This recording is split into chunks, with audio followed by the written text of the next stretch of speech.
to Call the City Council work session to order. Clerk, please call the roll.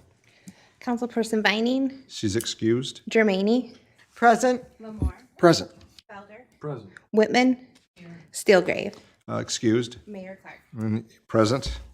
So we have our work session this evening. There's multiple items, and I think I'll just go right to Mr. Pastu for items on our work session for this evening. Thank you, Your Honor. Thank you. First item we would like to talk about is our agreement with Rose Lawn related to the maintenance of the Woodlawn Cemetery.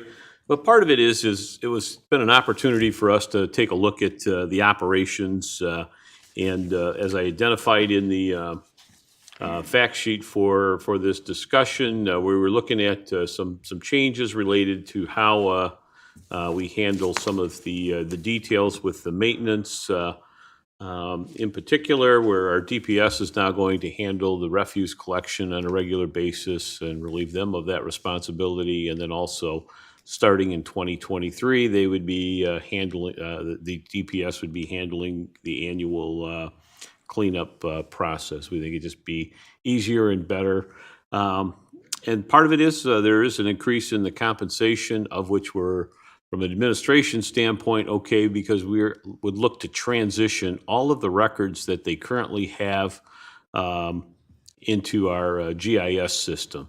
And so, as we were talking with Mr. Huggins with Roselawn today, you'd have never guessed, but there's 7,000 burials that are there in the cemetery, 5,000 since what, 2000 or since 1919 when they went to a uniform recording of it. So part of it is what we'd like to do is working in cooperation with them, and it's going to have some involvement to start taking their file cards, their index cards that have all these records, and start putting them into a database so that we have a record of it. And then the last part is, and I'll let the mayor and Jeff Green has been working with the mayor. We're starting to look at possible projects for upgrading the cemetery using some of the perpetual care funds that we have for those improvements. And so I throw that out there. Mayor, Jeff, I don't know if there's anything you'd like to add with it. Sure, I might make a few comments and see if Mr. Green wants to kind of go over our list that we kind of compiled. We had an opportunity to meet and do a inventory out at the cemetery, just the visual items that we think are short-term that can be worked on. Mr. Pestu, before I go further, the fund that's available, that's Perpetual care? the Perpetual Care Fund is currently there, so its funds are available to do some of this work. While some may be short-term, things we could get started on here yet this fall. Others will be longer-term in relation to the type of work and maybe contracts and stuff, but having the funds available. When Mr. Pastu and Mr. Green and I and others met with Mr. Huggins, it was, you look at how many spaces that are still available for burials there. And it's really, there's 64, I think it is. But there's another 500 that are still out there that are pending. So when do you plan for that, say, transition when they're not going to have burials, and something that will come probably to council later? But rather than waiting to the end of that and say, now we got all this to do, we thought there's a way to start this process of the transition of the records and get it digitized. And anybody that does maybe research or genealogy or knows people that do, they're going to the cemeteries and they're always asking for the record. And they currently provide that service for us. They all call or go, and they'll go to the card file and pull it out. And everybody that's done that knows sometimes that's what you get.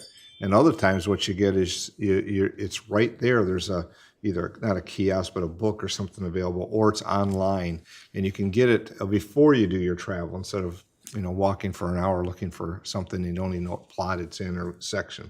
So working on that is kind of what Mr. Pastu was talking about our conversation today, and we see it's a real opportunity to do those. I don't know, Mr. Green, if you want to go over some of the list items, or you want me to start. You can start. I'll start with the first one, because we think it's, when we stood there and we walked the grounds, of course, we talked about just the entrance itself and the signage. We know that it's kind of dated and it's time to have improvements with what we have with either internally or externally, but the entrance fencing and that, it goes all the way around the grounds, But we think, what's most visible is people are entering and departing the cemetery and how we might improve that. Plus, as you go into the Woodland Cemetery to the right, is kind of that embankment and some stability there, but also the fencing. So those were kind of the first two, but Ms. Green, I think some of the others are maybe even short-term and long-term, if you want to kind of review some of what we discussed. Well, what we were looking at was a number of different items at the cemetery. Some, as the mayor was alluding to, the gate or fencing around there would probably fall under capital improvements projects each and determined on an annual basis. But there's also general maintenance and cleanup, and as Mr. Pastu alluded to, DPS is going to be taking over more of that responsibility, hopefully cutting some of the costs over there and doing it a little more efficiently than we're seeing. Unfortunately, I think Roselawn sometimes running two cemeteries, very large cemeteries, tends to, to kind of tax their personnel and their staffing levels, and especially with the things that have been going on with COVID. So again, hopefully the DPS taking that over, but also there are annual repairs and maintenance that we would be looking to do, and that is looking at headstones, repairs to some of the historic headstones that are on the site that really have no one that will take care of them if we don't do that. Also, maintenance to the mausoleums, and there's 2 above-ground mausoleums, there's 2 in-ground mausoleums. Now, if you've been to Woodland in the last week or so, we actually painted the first mausoleum as you go into the cemetery. That's the red one that everyone kind of sees when you go right in. That was repaired and repainted. We worked with Ohio Building Restoration to take care of that, and they finished the project up last week. We'll probably be taking a look at the Morris Mausoleum at some point in the future. That was done a number of years ago, but also it needs maintenance every 5 to 10 years, depending on the conditions that have occurred or the weather that we've had over a couple of years. So again, we kind of broke them down looking into that way. But I think again, just in addition to the grounds and security, we talked about security cameras, at least in a couple of locations on the site, I think would be important. But again, just that annual repair and maintenance to headstones and some of the monuments that are on the site, similar to what we did with Memorial Place, would greatly enhance the cemetery, and I think the look of it and the feel as people go in. And also, there will ultimately have to be a decision on what happens with the cemetery in the future.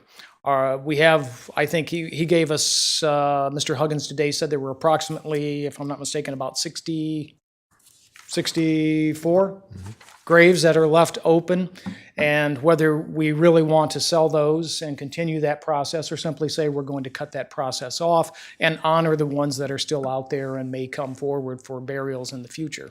And again, every time you sell a burial, that kind of pushes that out, or a grave that pushes that out a bit longer. So there are some things I think that we had a very good discussion, both in-house and then with Mr. Huggins today, about where we want to see this going. So I'd be happy to answer any questions. So that's kind of the review of what we've done just to be prepared and moving forward now, waiting till the year comes when it's kind of come to a close. We've already done some of these items, and I think it won't be a burden in the future for a council that may still be here that also now you have it in their laps, and all these projects need to be done, as well as the maintenance of the cemetery. So I'll see if there's any questions regarding Woodland Cemetery. I have one. Michelle?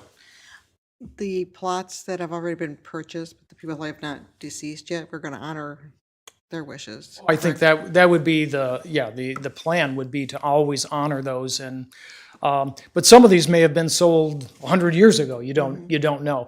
One of the things that before Roselawn took over, I worked with the volunteer group that ran Woodland Cemetery, and what happens is, even though they may have sold grave plots and the older sections, what happens is, as burials happen, the plots that aren't used seem to get smaller and smaller as they take up more space. And of course, vaults and those things that are required today take up a lot of space. And so we've had to go back and actually move caskets and people to other locations in order to honor those. But the idea would be, I think, is to honor all sales that have been made until we know that they're no longer out there. Okay, good, thank you. And I think one of the comments made today was it may have been purchased, 80 years ago, but the person may not have done it, but they may have willed it or given it to another family member that's younger. So there's a lot of time to kind of work through that once we have an opportunity to go through the records and maybe find that. And I think when it comes time, when it's not anything in the immediate future, but what we make a decision of how many of the remaining 64 do we continue to sell. There's other spots that could be expanded as you move out, that leave space behind. But it's at some point you have to make the decision. It's now time to take last call, so to speak, on the those that are remaining, and then see how you move forward for the long-term planning. So Mr. Huggins said today, with the ones that are left, you could be 40, 50 years out before they're filled. So then you still have that obligation, but how do you do it? Through a contract or how? And so it's really just discussion at this point, but there are some things that we think we can do to improve it. The signage, of course, it's dated, and I think some of it needs, easily can be removed and put in today's type of materials that'll last much longer, so.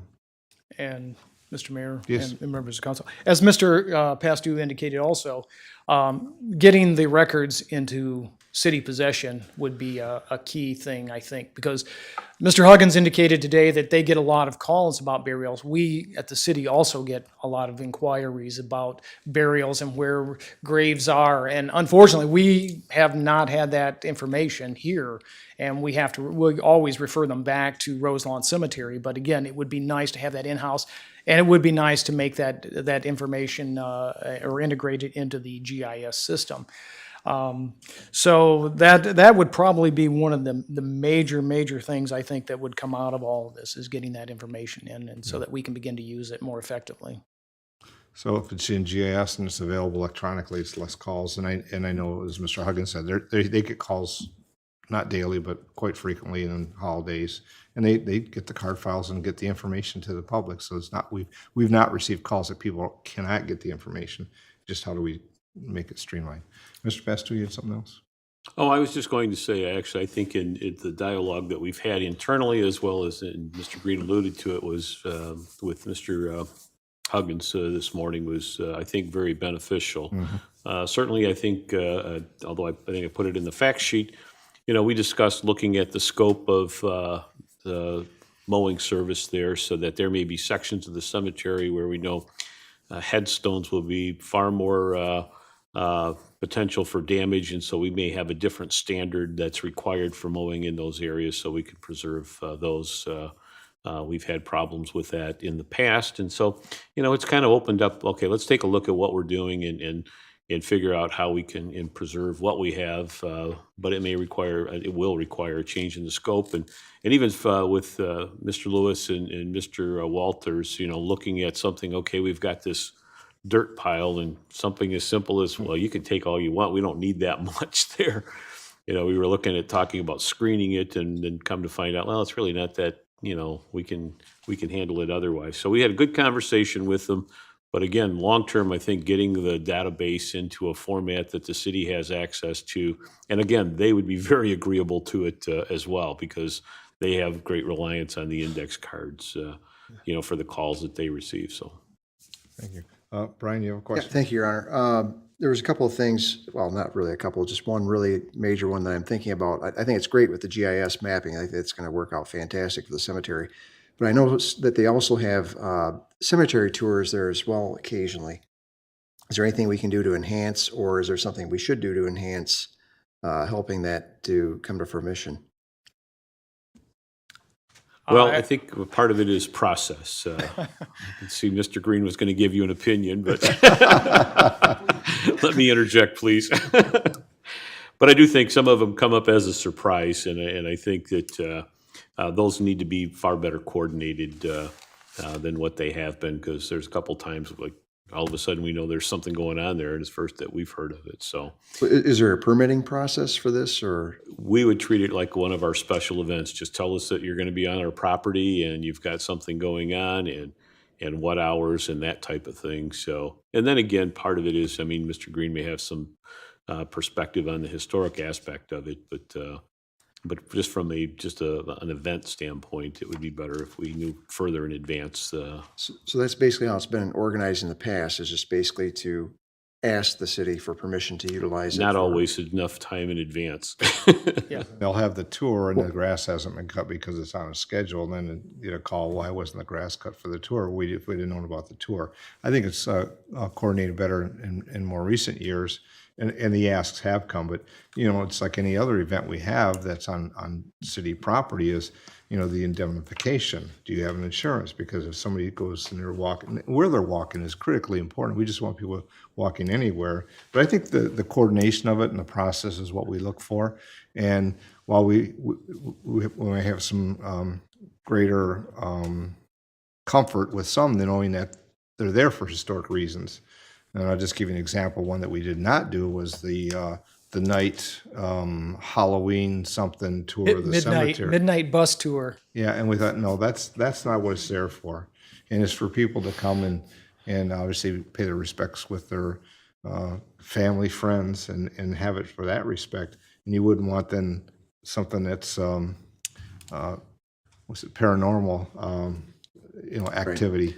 So that's been not approved in the past, rightfully so. So currently, we don't have a format for approving of such events. They call City Hall and it goes through Ms. Weaver, and then Got it the gets reviewed format, by the but- manager. We need to get them to understand, let us know far enough in advance so we can plan like all of our other special events. All your ducks in a row. Absolutely, yeah. Sure. You know, if there's a tour of 10 people, that's one thing, but then all of a sudden it's 100. How are you going to manage that in a cemetery and there's some of those that are very fragile, and the ground's not all smooth. I mean, we've had woodchucks out there, and there's all of a sudden you see a hole, and of course we take care of that, but the ground sometimes is pretty tender, so. And I would say that there are types of tours that of the cemetery that I think would be important to have, and I think if they're done in the right way with the type of respect that you should have for a cemetery, is I think they're good because they bring recognition to the cemetery. They get people to understand what some of the needs are. I think again the one that was mentioned by the mayor, the midnight bus tour going through was we say that, but I think, as also stated, that we're getting more of those requests coming into the city now. Previously, those requests didn't go. Things just happened and we read about them. And whether that's repairs to some of the mausoleums or the monuments or tours that are going on there, we were not notified of them. And so, that was, I'm sure Vince has heard all these from me multiple times. But again, I think it's getting much better in how we're handling them and getting a chance to review them. And of course, the dirt pile is also one that I've talked to Vince about a number of times since he came. And getting rid of that would be a monumental step forward, I think. So that's what we wanted to just bring for tonight, just so things are moving forward and some things we're going to be doing. Last comment I'll make about the tours, there is a booklet that I think has informational. So there's informational booklets that people themselves may come across, but we also want to make sure they're respectful of the grounds as well. And they're informative and they are educational. And as Mr. Green said, it does bring awareness. It brings people to be aware of the history of Monroe, the historic Woodland Cemetery, but also when you go there, you see the needs are there too, and might be support. You never know. So, Ms. Pesto, anything else? Just conclusion, I know as we go through the capital improvements process, we'll identify some projects that the council will see separate from what you've seen in the past, or that'll be included with it, but designating cemetery projects. And then in talking with Mr. Huggins with Roselawn today, that the intent is to get the city attorney to take a look at, it's kind of an old contract. It needs to get cleaned up a little bit, and I'm sure he would concur that, and so I'd like to get that to him. I think they have a board meeting later at the end of September, so somewhere in the next couple of weeks, give them a draft to consider, and ultimately have the city council approve another 5-year agreement with them for the services that they provide, which are primarily, the grave openings, as well as mausoleum and what have you, plus maintenance of all the records that we have. So, and we're going to be leaning on them a little bit more from a cooperative standpoint for the records aspect with the GIS. So with that, I don't have anything else. Okay. Okay, next item. Thanks, Mr. Green. Thanks, Jeff. Vince, next item there.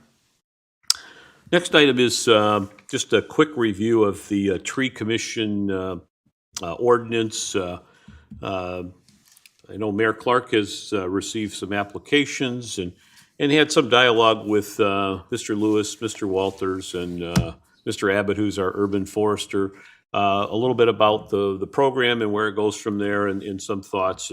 And one of the things as we were talking about this is that I thought was very helpful with our Trails Committee is that we'd worked with Lucy Fortin with Manikin Smith, but she spent a lot of time on the front end from an education standpoint, which I thought was a good foundation. And I think in our case, if we're going to activate this tree advisory commission, that administration would need to put some program together regarding education as to what the aspects that we can look at as far as a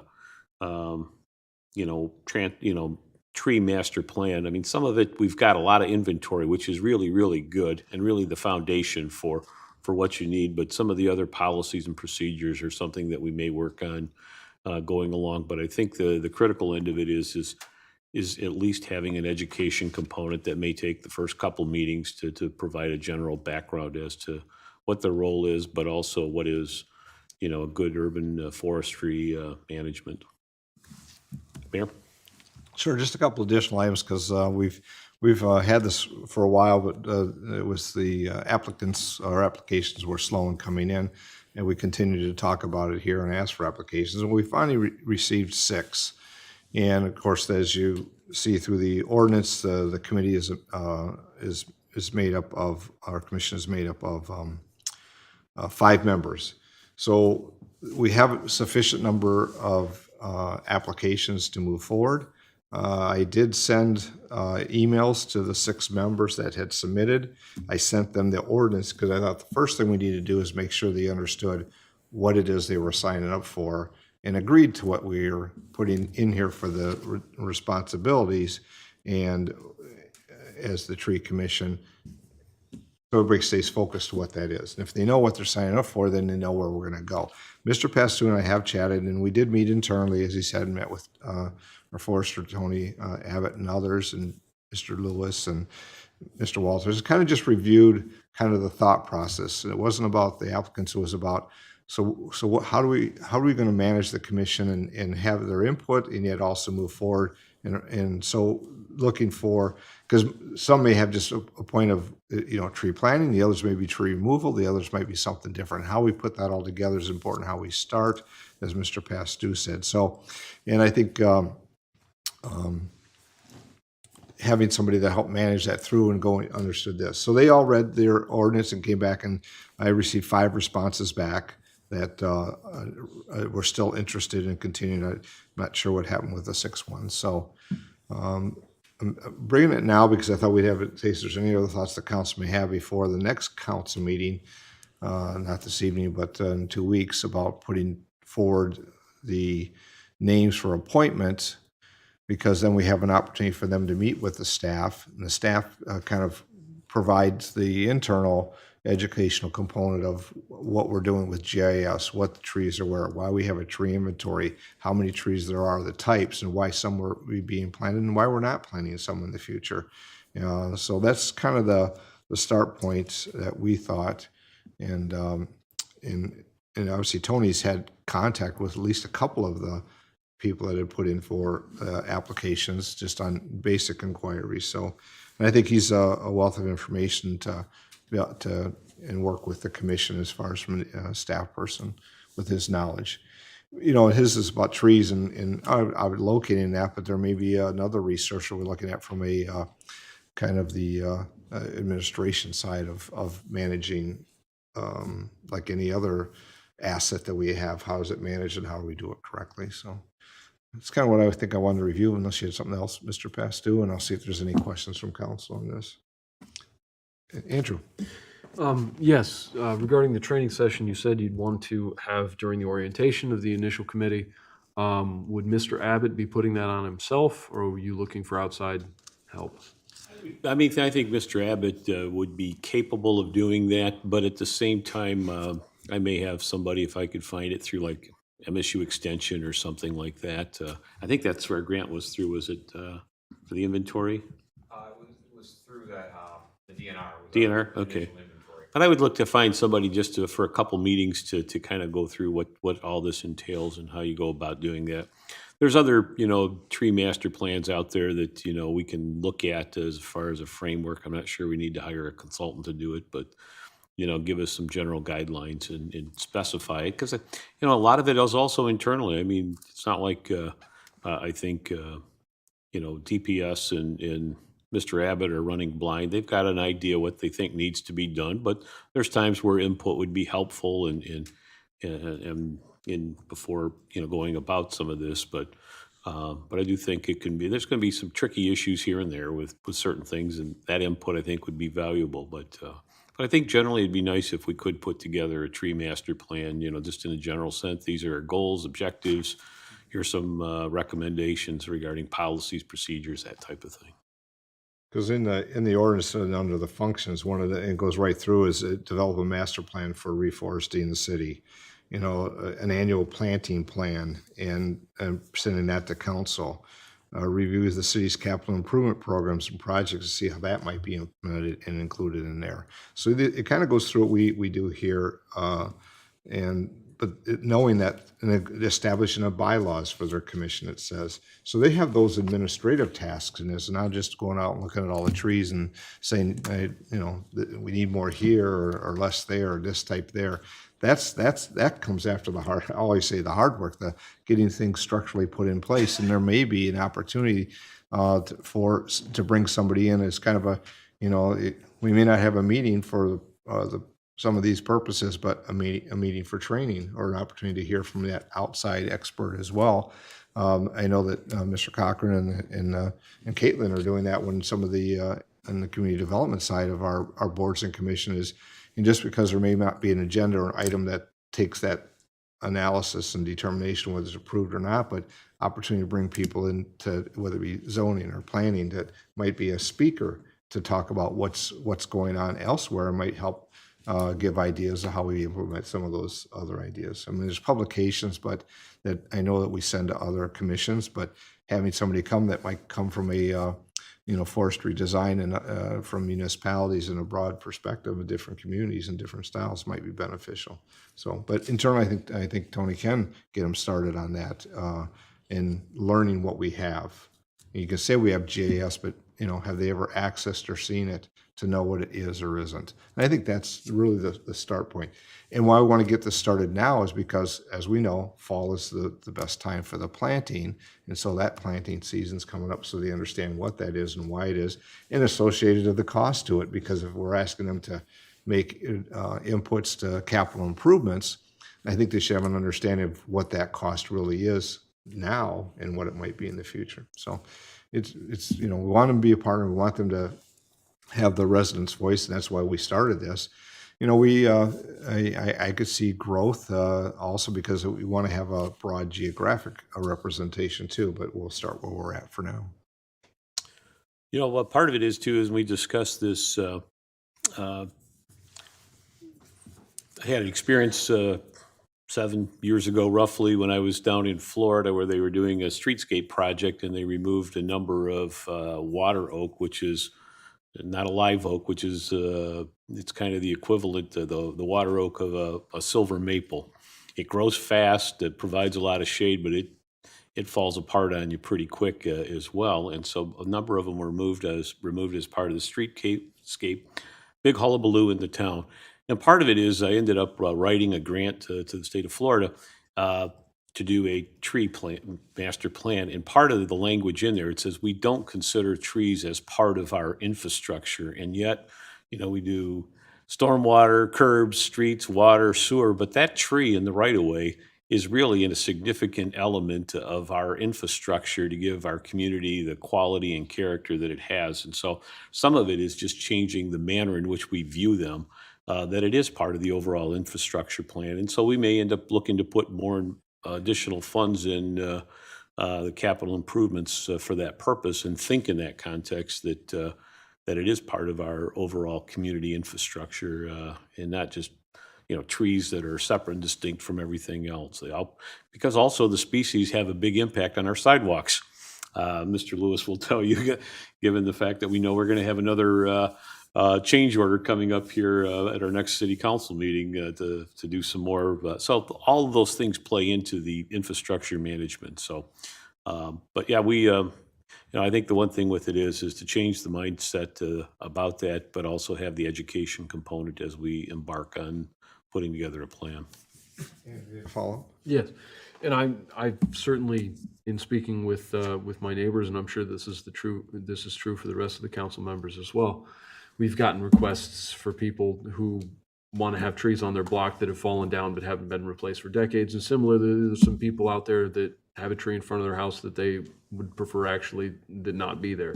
I'm assuming it would be within the purview of the tree committee to review those applications of either installing or removing trees as well. That would be within their. If I may, Your Honor, I would anticipate as part of the policy development, I mean, it's not like, again, that, Mr. Abbott and DPS go out, operate in the blind, but there is going to be standards about how close and the proximity that they are, the conditions between the terrace, between the curb and area and the species and its appropriateness there. But also, I will tell you, one of the more challenging things that Mr. Lewis and his staff deal with are people that want to take out perfectly healthy trees in the terrace. We have them on occasion where, well, the root structure is getting into my, sanitary sewer. Well, there's a problem with your old clay sanitary line. It's not the tree, it's the line.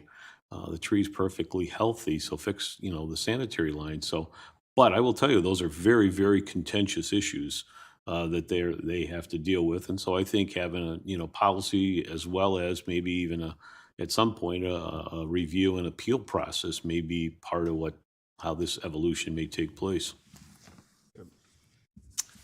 Other questions, thoughts? Vince? Not anything else with that, just I think we wanted to put that out there based on our discussion, so we'll be moving forward with that. I know, you okay going forward with the lock? Okay, good. I put in here that the clerk treasurer, LaVoy, who's not able to be here tonight, Mr.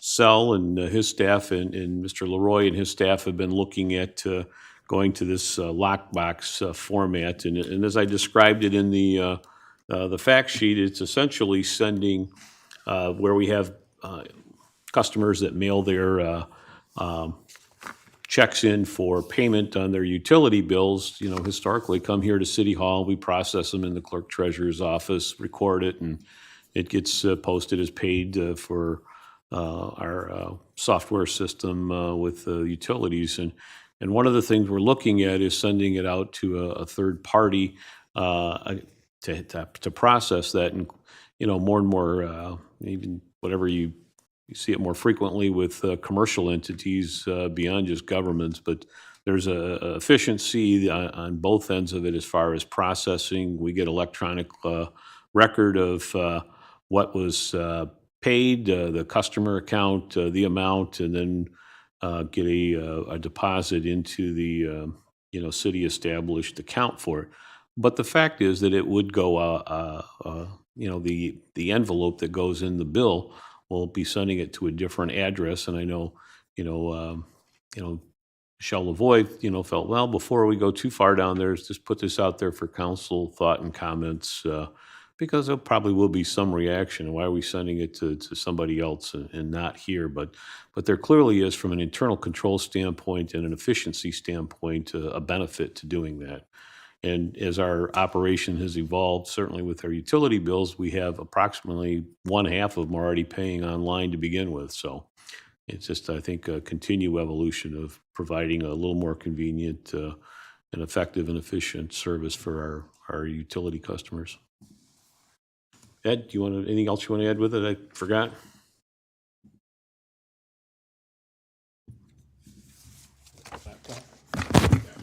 For it. Honorable Mayor and Council, Ed Sell, Assistant City Manager, Finance Director. I think Vince did a good job of just giving the summary. I mean, we've been talking about lockbox really quite a few times over the years. Started back in 2008 when, we were losing positions, and we thought, well, that would be a way where we could still handle our payments and not have, we could actually have dropped the position at that point. We're not considering that at this time, but that was kind of what started out the discussion way back then. But we've looked at it a couple times since then, and just in the last couple of years, in meeting with our bankers, the clerk treasurer's office uses a check scanner at this point to deposit all of our checks. So all the checks that come in, they run through this scanner, and then they're automatically deposited in the bank. And our bankers said, you're using a really high volume on that, and it's not really what it's made out for. And again, they suggested, did you think about a lockbox? And so we said, yeah, we've thought about it in the past, but haven't ever really pulled the trigger on it. So we started meeting with them a little bit earlier this year, and got a proposal from them. And we're interested in moving forward, but before we did, we wanted to see what other banks had to offer as well. So we did go out to a couple other banks and got proposals, and met with them, reviewed all their proposals, and they all work really very similarly. There's a little changes here and there, but it does seem with our volume of checks that we receive that it would be a more efficient and cost-effective way to handle those. Right now, over the counter, just tracking back to, I think it was December of last year, the clerk treasurer's office is averaging between 3,400 and 3,500 payments that they handle individually per month. So last month was a little higher, it was like 4,200 or something like that. But on average over that time period, that's been what it was. And we are getting quite a few payments, like Vince mentioned, online. Probably 55% are going over the counter, about 45% are through our online payment module, and I hope that continues to go up. But all those ones they get over the counter are either, they're either mailed, they're people that drop in, or they're coming in through the drop box here at City Hall.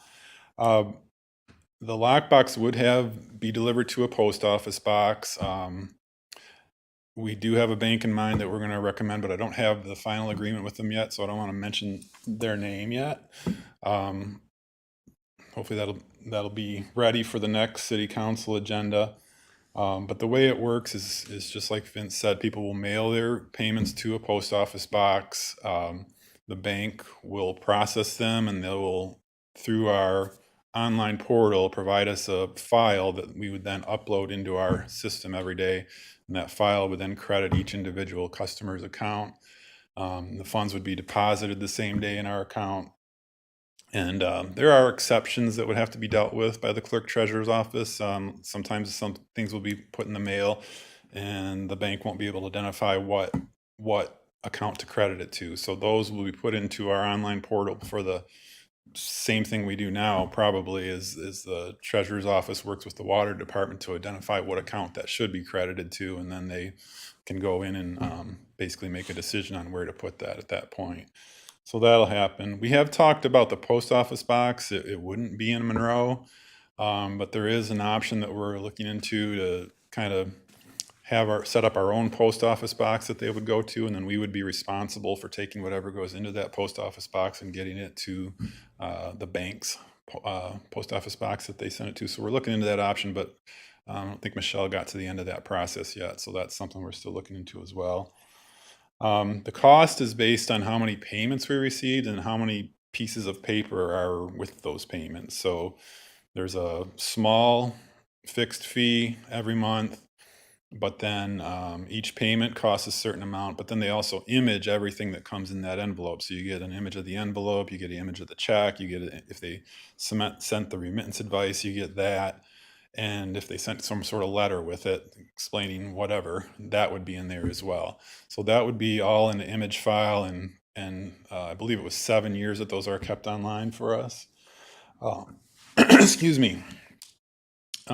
So, based on that scenario of what we would get, and we gave all the banks that we were asked proposals for, based when we started going out for these, it was looking like we were at about 3,200 pieces of or payments a month coming over the counter. So we told them to price it based on 3,200 payments a month, and based on that price or that volume, our cost is estimated to be roughly $2,200 a month. It would, obviously, if we only get 1,000 per month going in there, that would be less. But that if everything went in there, that's what the cost would be, and that's not likely. But it is a per item pricing. So that's kind of where we're at with it. And I think between Michelle and Barry and I, we are ready to make a recommendation, but we haven't seen the final agreement or the final agreement yet from the bank. So we're kind of waiting on that to come back to the city council. Brian? Thank you, Your Honor. As far as online payments are concerned, how would they intermingle with the lockbox payments? They're totally separate. They don't intermingle at all. So there's really no. I mean, it's just like now. If somebody comes in, the payments we receive over the counter, they aren't connected at all with our online payment system. It'd be the same bank, though, Same bank. as far as where it's being deposited into. Yeah, ultimately, yeah. That was one of the things that we did look at other banks. We looked at our current bank. If we did use a bank other than our current bank, it would have to be deposited in that bank first and then transferred into our bank. So that is one of the issues we've looked at.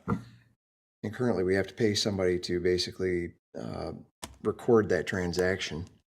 So they'd have to, basically scan it somehow, and then, that takes time. Yeah, and they're not getting scanned right now. Oh, there you go.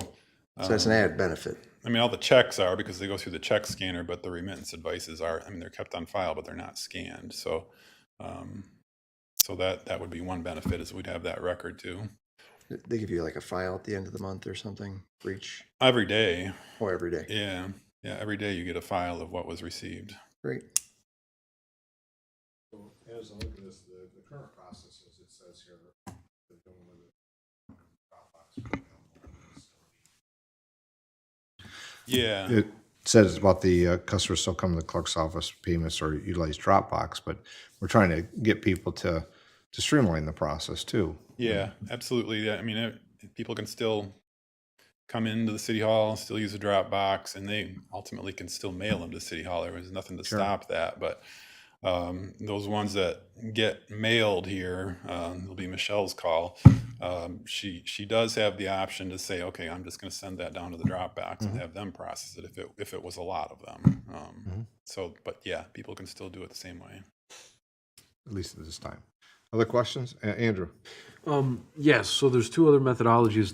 There's this proposal, there's the current way of processing in-person checks, and then of course we have our online option as well. Right now, the city is taking it upon themselves to waive all the fees for the online transactions. For everything except property taxes. Gotcha. And I thought that was even waived up to a certain threshold. No, it depends how you pay, and the fees are different depending on how you pay, but it's basically there's a fee for any payment. Gotcha. So there's a 60-cent cost, approximately, maybe 65, for this new methodology. What's the current one that we have? And you said it would be your preference to increase online payments. I'm assuming that would be the most cost-effective option. And then what do we pay for that? Or is it just less work? Then, I mean, hey, that's a benefit too, right? So, Well, I mean, they both, honestly, if they're efficiently run, they both would be equally as effective for us, I guess I would say. But I'm trying to remember off the top of my head what it's costing us for, if somebody makes a credit card payment, for example, online, and I don't remember what that is off the top of my head, but so we haven't done that comparison, honestly. We're looking at this as a another option to handle the payments that we're already receiving versus, I mean, we can't force people to pay online. So we're looking at this as a way to make ourselves more efficient with what our customers are doing at this point. Certainly, and it's probably more convenient for them. It's certainly probably more convenient for us. But I anticipate it's more cost effective as well, not dealing with the paper. Yeah, I could look it up real quick, but I don't have it handy here. It's just like this, though. It's a certain amount per transaction. I just don't remember what it is off the top of my head. Fair enough. I may just add, though, we're kind of in a transition period where you've got a large part of your population that's very, very comfortable doing online electronic transactions, and we still have some folks that are still very traditional in their approach, and so we kind of obviously be very respectful of that, and so continue to carry that on. But I imagine over time, more and more, you'll see most of them will be, through our cloud system online, as opposed to writing checks. Even an old guy like me is down to one check a month that I write. Yeah, and I would think with the water department, they're going to monthly billing over about a 7-year period, and they're only 2 years into it. So as we get more and more monthly bills, that $3,400 volume right now will just get larger and larger, and this is ultimately a better way to handle it than having our employees keep increasing their workload. So that's probably the biggest thing that's pushing this more than anything, I think, at this point. Other questions? No. Okay, thanks, Mr. Sell. Thank you. It's just, again, the intent was you may get, the address of this mailing go to somewhere outside the city, and so I think that was, just wanted to bring that to everyone's attention.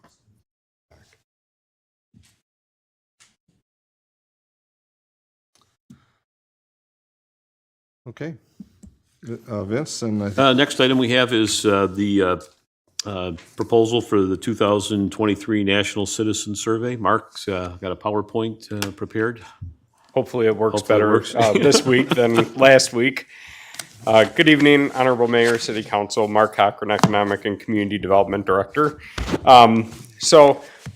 If you'll recall, I'm going to provide some background information for those who are unaware or don't remember, because this was pre-COVID. But we conducted in 2018 the National Citizen Survey. In 2018, then City Council's goals included 2 goals that focused on a customer experience improvement initiative here at City Hall and throughout all the city departments, as well as improving our communication with the community. And so we looked at different survey modes, and the National Research Center partnered with ICMA, which is the International City County Managers Association, to develop a survey that they had been doing for well over 20 years, the National Citizen Survey, which was a tool that communities use to gauge civic satisfaction. The reason, if you'll recall, we did this at the city back in 2018 was to gather some baseline data with the intent to repeat the survey every 3 years. And so now we're at year about 4.5, delayed a bit due to COVID. But we wanted to gauge civic and citizen satisfaction over a period of several years, looking at different facets in different areas in the city. We wanted to use the data that we got from the citizen survey as a tool to guide development and the service delivery that we provide at the city. So in City Council goals and objectives session that we do every 2 years when we're looking at strategic planning with the city, even different departments looking at new initiatives, programs, existing initiatives and programs, how can we improve those in response to the data that we receive back from our residents.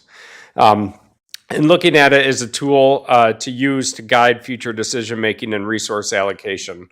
We had talked at the time, it's not always easy to receive our resident feedback, but most oftentimes if you ask them for their opinion, we're going to get it. And I think we received some of that information back in the results that we got. But the 2018 survey, the National Citizen Survey at the time, looked at 3 different pillars that the survey was based on.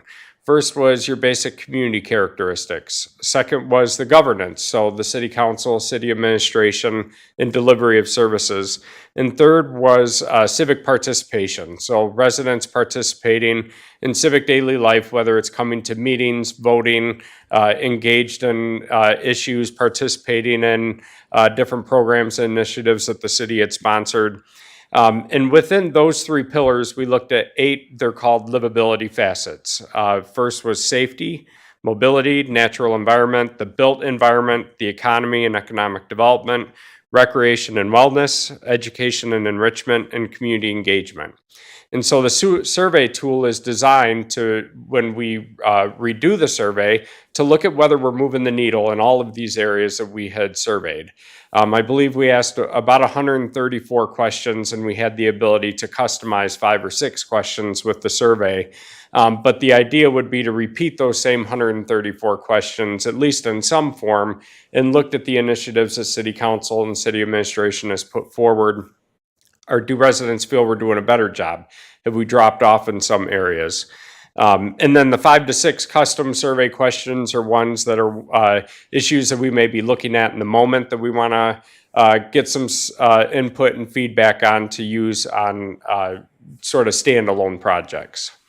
So in 2018, we mailed 2,500 5-page surveys randomly out to 2,500 households in the city. There was an opt-in web survey component where somebody, instead of filling out the paper survey, they could fill out the online survey. And it was a 3-wave mailing. So if you recall, the resident received a postcard saying, hey, the city is doing this survey. You'll be getting one in the mail soon. We hope you'll return it. Then they'll get the survey. And then there's another postcard that comes saying, we notice you haven't returned it yet. Could you please return it or take the online survey? The benefit to using the National Citizen Survey as to a lot of different survey tools that are out there that the city could administer ourselves was, A, we can benchmark ourselves across 500 different communities across the United States where they've done this survey. So how do we benchmark against our peers? Looking at other communities, not just in our region around the Great Lakes or Michigan or Ohio or Indiana, but across the entire country, like community cities that have same type of population, same workforce base, same average median income, those types of characteristics that we can say, hey, we're doing better than our peers, or our peers are doing way ahead of us. Let's reach out to them and see what they're doing and see if there's some things we can do differently to increase our citizen responses. But also, we were able to drill down the data by precinct. So we could look at how somebody answered a question about safety in precinct 1 versus precinct 5 and vice versa, and use that as a tool, again, for strategy, strategic development, and planning and resource deployment.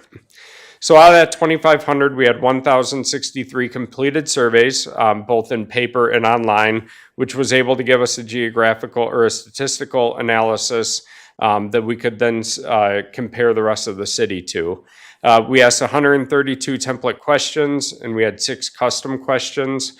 Again, benchmarking against our peers and geographic results breaking down across the precincts in the city.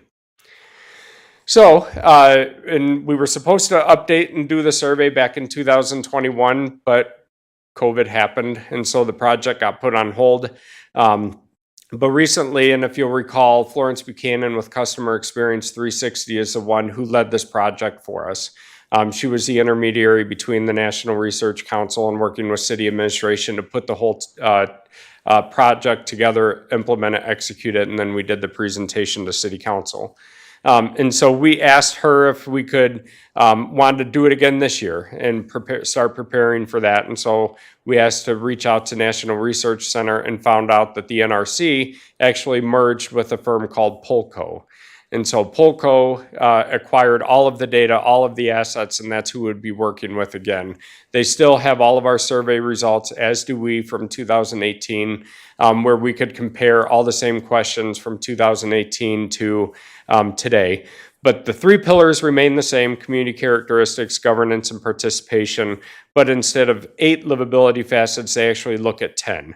And so I have those listed on the screen. You can either see them in front of you or on the screen up top. Some of them changed. Community design, for example, used to be built environment. Education, arts, and cultures, or education enrichment is now education, arts, and culture, and so on. Two new ones are a focus on health and wellness, and then also a focus on utility satisfaction. So this survey, the 134 questions, would break them down based on these new and updated categories. Certainly you can't read this, but this was the 2022-23 City Council goals and objectives for this City Council. And I wanted to call out 3 of the council goals and objectives that were adopted.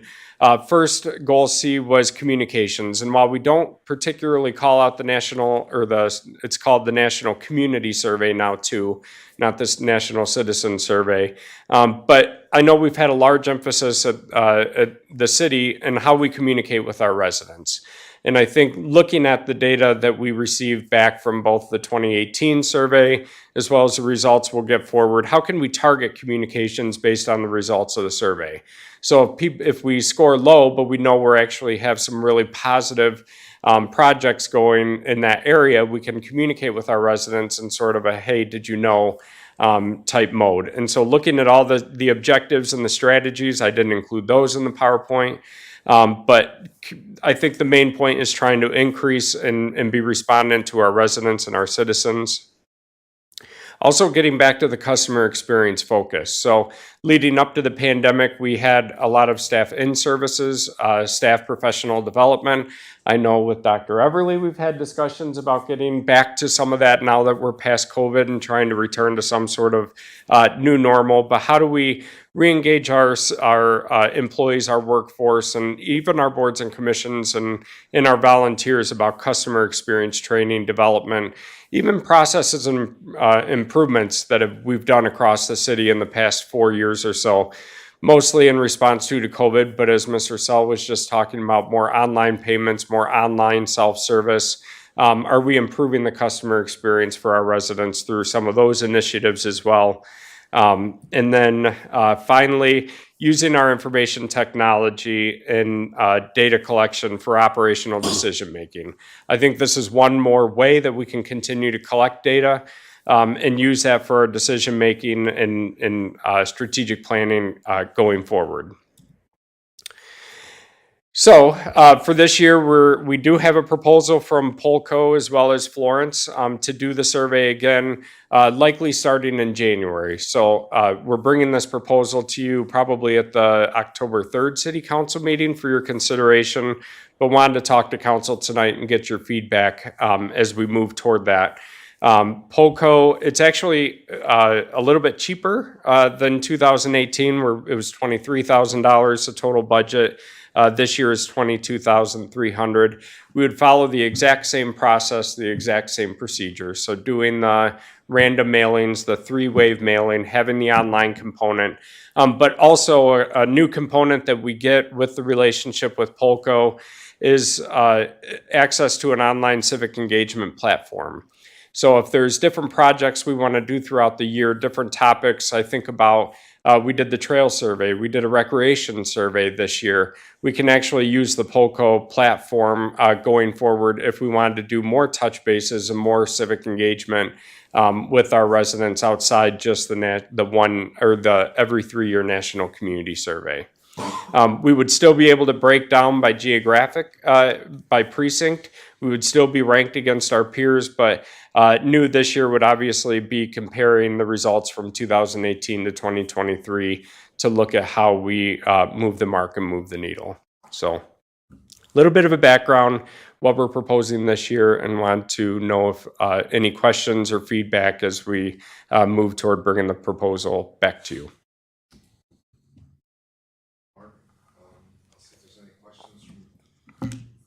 Any questions from council? I know as Mark said, this was done previously and looking forward to re-engaging with us. Any thoughts or comments?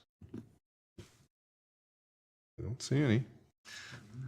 So Mark, moving forward, you said for these proposals, when will you, I know you said first of the year, but when we might see this again? Probably the first meeting in October. Okay. We'll bring the proposal back.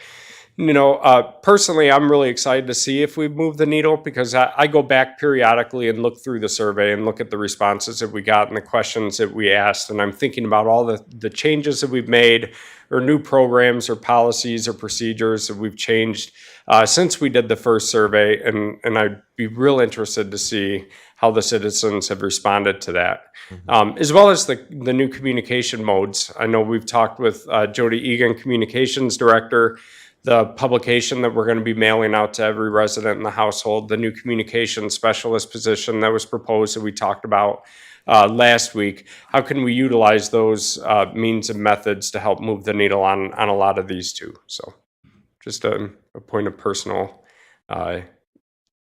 looking forward to. Sure, the utilization of the data that we receive and we heard earlier this evening in the work session about GIS usage and where we're already using it in many other capacities. I mean, they assisted us just setting up the naming policy with a structure just by using the staff available for that. So, yeah. I see no other questions. All right, thanks, Mark. Thank you. Vince, further? Well, I don't have anything other for discussion other than I'll just give you a quick update on what's coming up at the next meeting, the next work session. Okay. We actually got a pretty light agenda, but I think on the work session we've got two items. One is Director Tolstead has been working with the camera installation. I think we put 50 grand into the budget this year. He's going to provide City Council with an update identifying the locations, kind of the cost estimates, certainly working with Terry Davis and Jake Perry with the county, our IT person, to handle the details associated with that installation. So I'll give you that'll be at the work session at the next meeting. But also, Mr. Lewis has been in contact with Manick and Smith, and if you recall back in, I guess, actually it'll be the first work session in June, Council received a proposal regarding the railroad grade separation process. They will actually be ready to present, and he confirmed last week with them that they'll be ready to do a presentation to the City Council regarding the alternatives that are identified. Clearly, I think, Elm and Front Street are probably the two likely ones where most of the focus is on that, but there is a review of 7th Street as well. The significance of it is that at the federal level in particular, they're putting funding in place. The funding's already there, but the details for the grant applications themselves will likely be ready sometime this fall.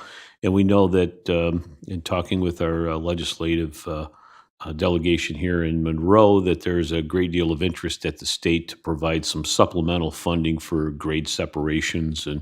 And clearly, given the volume of rail traffic that comes through Monroe, I would hope that we are in a good position. Talking with Mayor Clark and SEMCOG, we know that there's a handful of other communities that are also interested and probably would have very competitive projects as well, but kind of in the downriver area. But I think, we would be in a good position to consider it going forward. So that'll be on the work session for the next meeting. I haven't talked to the city attorney, but usually in September we do a litigation update for council in a closed session. So we'd be looking at that. I won't be at the next meeting. Our International City Managers Conference is in Columbus this year. I'll be attending that. Mr. Sell will obviously be here in my absence for that meeting.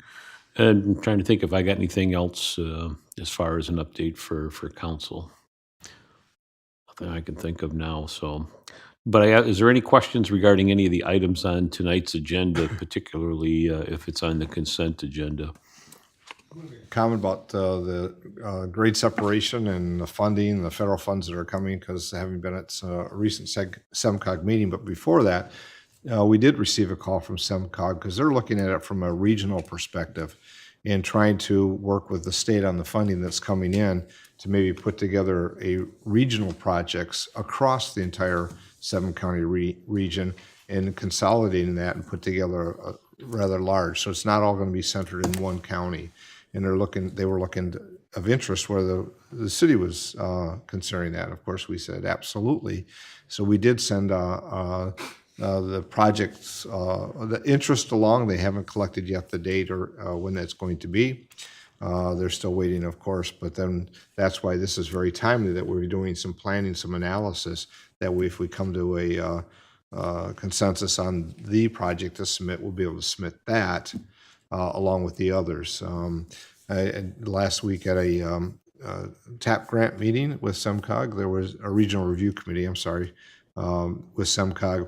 This topic came up again, and they were talking about the projects that they went through the last 5-6 years of projects that were funding from planning grant assistance to TAP grants and to others. And it was interesting because 2 communities about 2 years ago put together, maybe 3 years ago, received planning assistance grants for grade separation.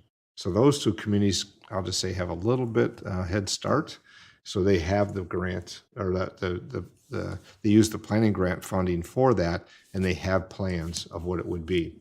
So, but it's not new here either. We've had these conversations for many years in the city, and I think the locations, and if we come up with something prior to them making decisions, we'll have at least an assessment and some planning materials to go with ours as well, just not through their planning assistance grant. So trying to get kind of ahead a little bit on some things, and I think that the timing is perfect for our conversation starting this a month ago, because they just called a week and a half ago, do we have any of interest? So hopefully we'll be positioned well to be able to receive some of that federal funding, whether it's coming direct from the state or through that regional funding that SEMCOG's looking for as well.